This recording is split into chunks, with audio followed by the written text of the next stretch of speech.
Hello everyone, this is Sindhura from training team SkillDzire. This session is about resume preparation.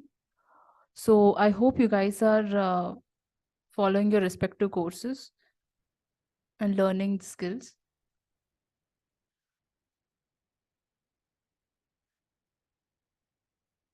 So yeah, moving on. In this session, we'll be knowing how to prepare a resume, what are the do's and don'ts while preparing a resume, and how creative can your resume be, and other things. Everybody knows how to make a resume, but still we end up doing a few mistakes.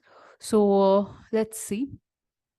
So from this session, you'll be knowing how to prepare a resume and what is a resume actually. Like it is a document representation of yourself that assists you in your professional life anywhere, like it may be any job or any place or for any role. It represents you at that organization. The first impression, your resume will be your first impression at the organization or anything. And do you know how much time a recruiter will actually look into your resume? The person will hardly take 30 seconds to just look into your resume and to shortlist or not, to decide whether to shortlist or not. So in 30 seconds, the person has to get impressed by you. It all depends on how you prepare, how creative you are, and how short you keep your resume. Like recognize the objectives of the resume. What is the main objective of a resume? It represents you in front of the recruiter. That is the main one of the main object of a resume. And understanding the basic practices, that is you'll be learning in this session, like how to prepare a resume, what are the proper guidelines, and how creative can it be, how creative can it be, or maybe how you have to put your skills, technical skills, and other things. So the purpose of creating a resume, so the main purpose is it has to catch the employer's attention. Let's say, or the recruiter, let's say you apply for a company, you apply through your resume. So the person who looks into it, the recruiter who is actually looking into for applicants, will scrutinize or shortlist candidates just by their resume.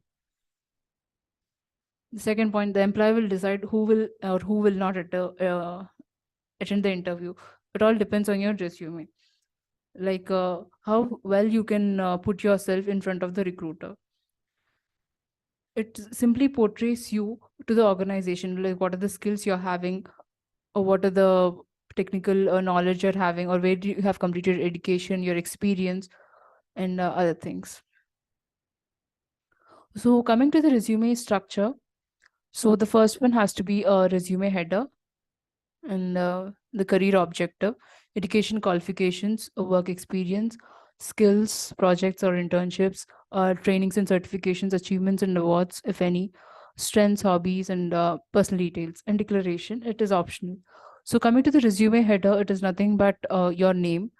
It has either to be in the middle of the resume or towards left, or towards top left or top right. So the career objective of a resume is like a short heading statement in your resume where you describe your professional goals and your aspirations in life, and how you will be helpful to the organization. That everything depends on the resume objective, or that is the career objective.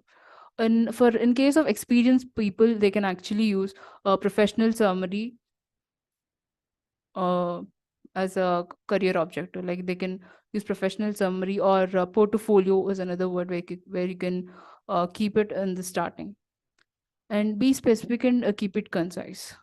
Like keep it point to point and don't just drag on the things. It has to be very simple and easy to understand. Look, there is an example here. Aspiring, it's a career objective of a fresher. Aspiring for a career that places me in a challenging position within a fast-paced and learning-oriented environment for developing my hard skills and interpersonal skills, and works with dynamic skills that I have to demonstrate high productivity and be role model for other employees in the organization. This is a little bit complicated career objective for a fresher. Let's see. Yeah, see, in the preliminary interview, HR may ask him about this objective. What exactly is a fast-paced and learning-oriented environment? If the person or the student or the candidate who has kept the fresher who has kept this as a career objective, if he knows the answer, it's well and good. Or let's say the person doesn't know what is the fast-paced learning and what is a learning-oriented environment.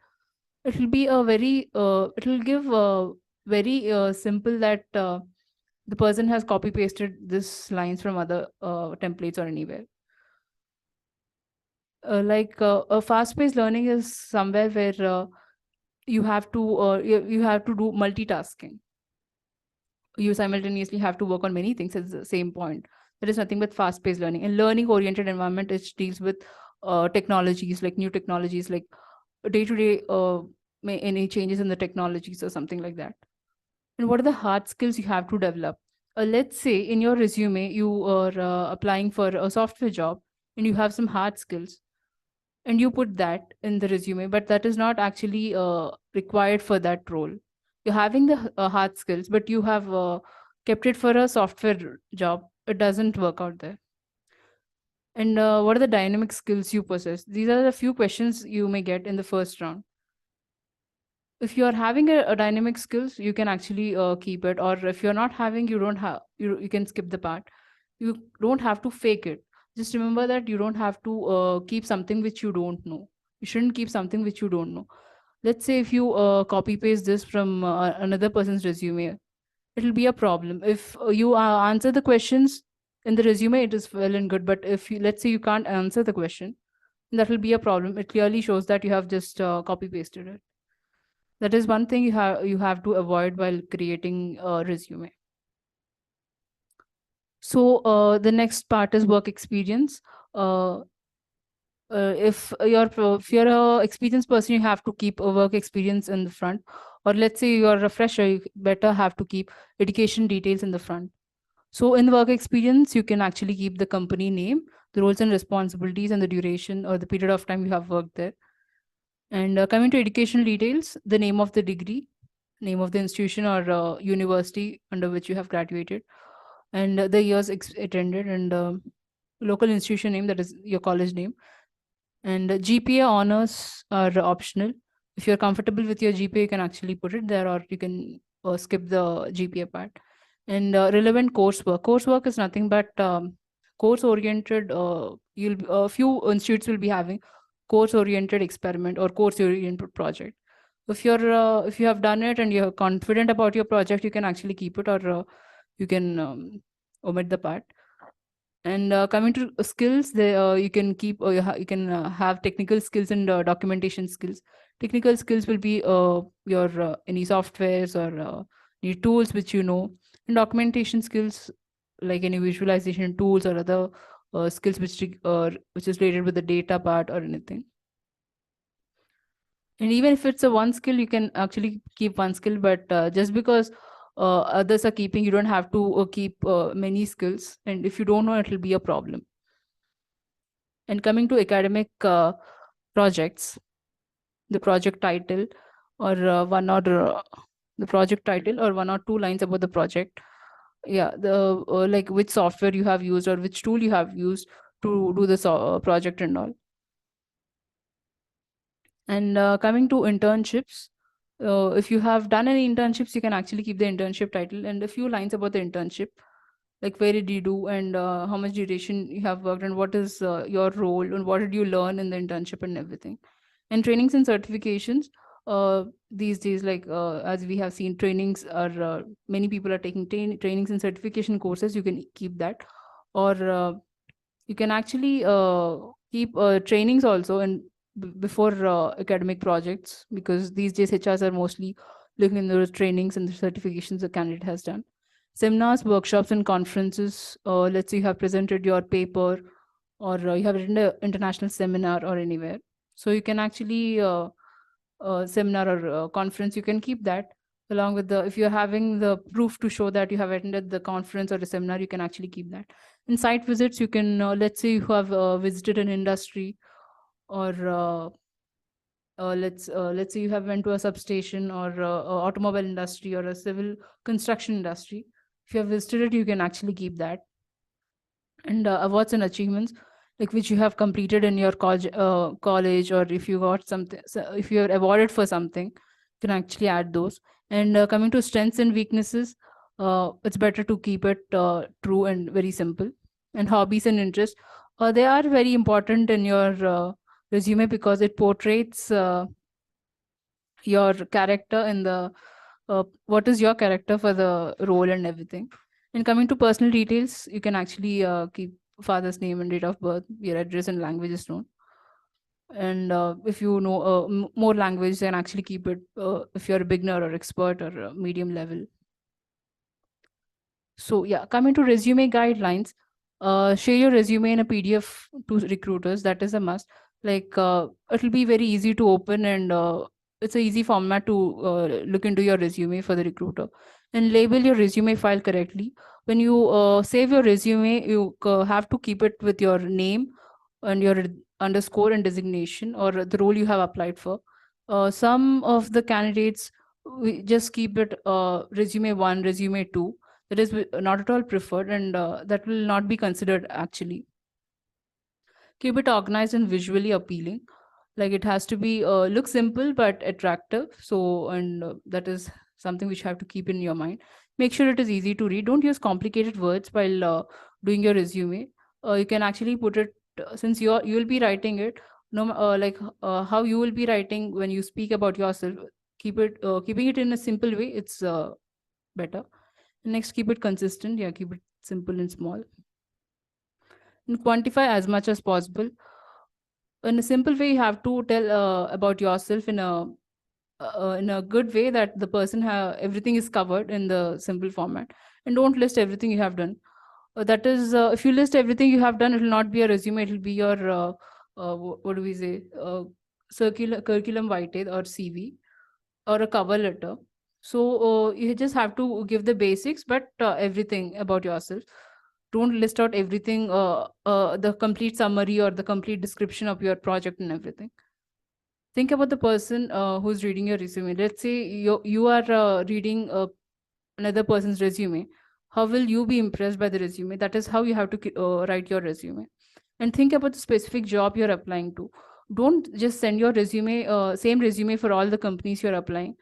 While applying for a different role, you have to make certain changes in your skills and all. So depending on the role, you have to change your resume or modify it. Think what makes you different. Yeah, you have to stand out in front of many people. And these are the do's and don'ts. Don't use colorful and glossy paper, flashy fonts. Let's say you are going for an offline interview. You are actually required, they don't mention it, but it's your responsibility to take your hard copy of your resume. And it doesn't have to be a glossy paper. You can just take the print in a simple white page, mentioning a resume or CV on the top, that is required. And usage of I, or do not yeah, do not use the word I in the resume. Like let's say you have completed some project. I completed this project. That should be, that is not all advisable. You can just keep it as completed my project, or completed this, achieved this. You don't have to use I achieved this, I performed this. It is something which should be avoided. And spelling mistakes and grammatical errors, they have to be considered. They make sure it is spelling it's mistake free. And the current or expected salary. While attending the interview, you'll be asked these questions, so you can actually leave this part. And avoid abbreviations or jargons. Like let's say you have completed this project from a certain period of time. Let's say from X to Y. Don't use the word to, or just to. Let's say between a certain period of time. You have to put it between, the word between has to be completed. Don't just use the normal language BTWN or something like that.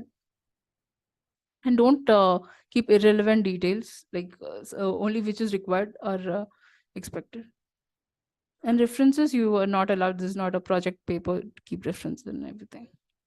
And this is a few online resume platforms where you can get various resume templates, but it's advisable if you do it on your own or in your Word document. So, guys, as we have discussed about the resume objectives and everything, and the websites where you can make your resume, and these are the other sample resumes which we have done here.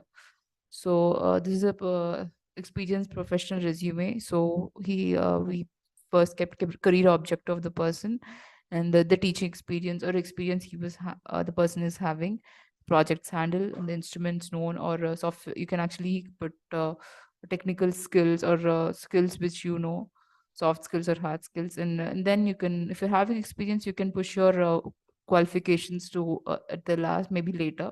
Then areas of interest, skill sets, and if you're having any research papers or anything, you can actually put that. And as you can see that we you shouldn't use I in the resume, and yeah, at the declaration you can actually use that I hereby declare all the information and everything. And this is one format of the resume, and this is another format where you can use maybe different color codings, and maybe a combination of two different colors. You can actually put your photo, professional photo, here on the top left corner. As you can see in this also, you can put a top left corner, you can paste your photo, and then information has to be on the top right corner, so that the recruiter, or if you go to an offline interview, you can actually look into that simply. And you can add your have to add your what do I say, the phone number and the email address. Career objective, in this format you can see directly career objective, training and certifications and strengths, and later work experience, roles and responsibilities. And the last, educational qualifications, pushed to the last because of the technical qualification, other things which the person is having. And then you can actually use keep declaration. There's one format, you can use color combination like this. And there's another format, you can put it in a simple way but a little color. And you can use your email ID, phone number, and then the LinkedIn, you can actually, if you're having a LinkedIn profile, you can put that. And it is mostly preferable these days to actually put your LinkedIn profile also. And see, and this person is having a work experience also, so the work experience kept in the first, and the trainings and certification the person is having, educational qualifications, technical skills, strengths, languages known, on your level of known of the language. Like, let's say having many languages, maybe you can keep it as a beginner or intermediate, fluent. And here at the end, you can actually keep declaration. This is another resume where a person is having experience. So we didn't keep it as career objective, but we kept it as professional summary or portfolio. You can actually use that for a professional resume. And after that, your experience, like certain period, where did you work, and your roles and responsibilities, projects handle, skills. And then you can keep educational qualifications and the trainings and certificates you have done. And the personal information here can be mentioned like this. So that is it. Thank you.